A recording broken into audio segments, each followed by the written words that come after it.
नमस्कार दोस्तों, मैं सुनीता परवाल। दोस्तों, लाइफ में हर व्यक्ति कुछ बड़ा करना चाहता है, अपने सपने पूरे करना चाहता है, लेकिन कुछ छोड़ना नहीं चाहता है। आइए इसे एक स्टोरी के माध्यम से शेयर करें।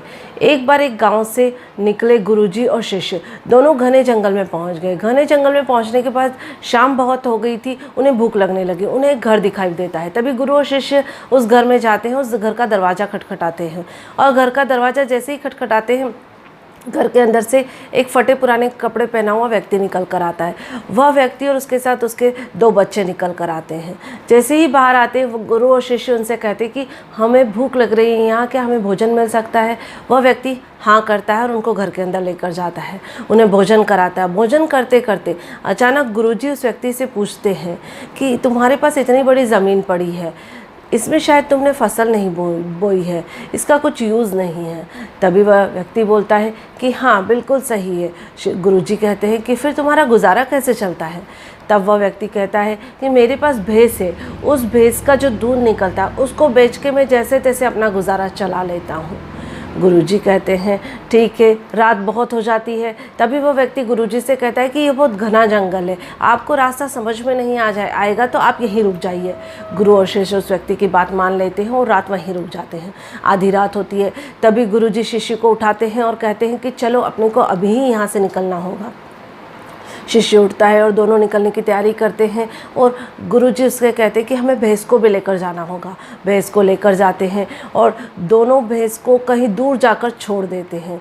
यह बात शिष्य को समझ में नहीं आती। शिष्य बार बार ये सोचता है कि गुरुजी ने ऐसा क्यों किया? गुरुजी ने आज तक तो कभी ऐसा नहीं किया। किसी ने उस भैंस से किसी का घर चल रहा था, लेकिन गुरुजी उस भैंस को लेकर क्यों आए? बहुत दिनों तक समझ में नहीं आता है।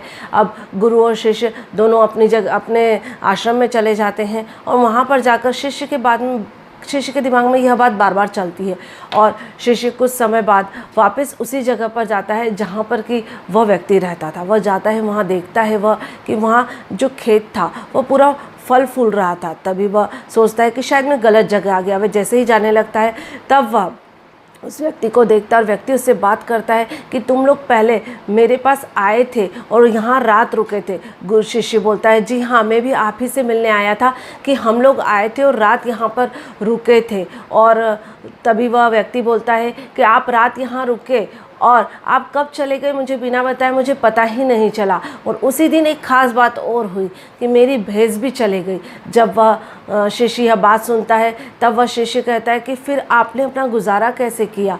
तब वह व्यक्ति बोलता है कि वह भैंस चली गई, लेकिन मुझे अपने परिवार का पेट तो पालना ही था, मुझे अपना गुजारा तो चलाना ही था।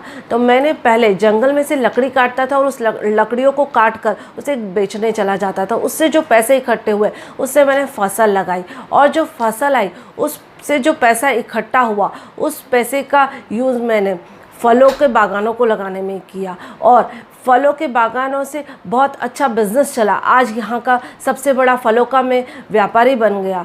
तभी वह व्यक्ति भी साथ में यह भी कहता है कि यदि वह भैंस अगर जाती नहीं, यदि वह भैंस उस दिन जाती नहीं तो शायद यह सब कुछ मैं कर नहीं पाता। तभी वह शिष्य उससे कहता है कि आप तो ये पहले भी कर सकते थे। लेकिन वह व्यक्ति कहता है कि हाँ कर तो सकता था, लेकिन कभी मुझे ऐसा एहसास ही नहीं हुआ कि मुझे ऐसा कुछ करना चाहिए। मैं अपनी मेहनत करना ही नहीं चाहता था, जो मेरे पास था उससे मैं संतुष्ट था, इसलिए मैं कर नहीं पाया। दोस्तों, कहीं ऐसा तो नहीं कि आपके जीवन में भी कोई ऐसी भैंस है? यदि है तो उसे छोड़ दीजिए।